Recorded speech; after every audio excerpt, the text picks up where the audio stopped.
interpreted tonight. Now, the Kenya National Commission on Human Rights, KNCHR, has condemned what it terms a blatant lack of transparency in the recent by-elections. The Commission says the polls were not free and fair and raises serious questions about the credibility of the results.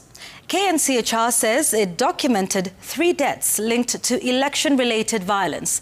This comes as Kenya's 2024 Human Rights Performance Report shows the country recorded unprecedented and grave human rights violations, which left 57 people dead. Willie Lusige reports.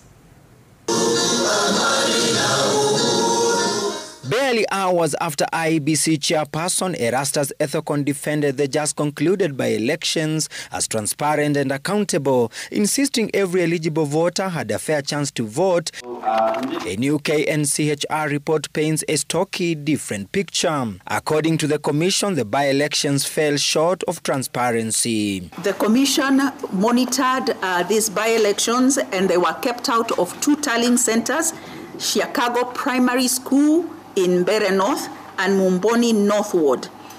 They were kept out of those tallying centers, and therefore we cannot make a decision on whether the elections were free and fair because we were denied entry. KNCHR says the process was marred by widespread irregularities, including the use of hired goons, involvement of government officials, open bribery and intimidation. The Commission documented 3 deaths linked to election violence. So 2 of them were from Kasipul, Kabondo, during the by-elections. There was a 70-year-old in a stampede in Kabuchai.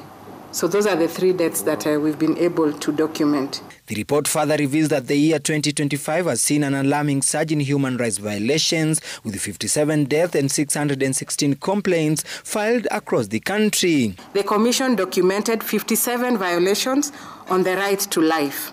And the period under review saw an affront to this right, especially between the months of June and July during civic unrests. KNCHR is now demanding decisive action from the Inspector General of Police and IPOA against police officers implicated in abuses. The Commission also calls on IPOA, that's the Independent Policing and Oversight Authority, to expedite investigations into enforced disappearances, torture, and the deaths of citizens in custody, and recommend charges against officers accused of extrajudicial killings. Willie Lusige, Citizen TV.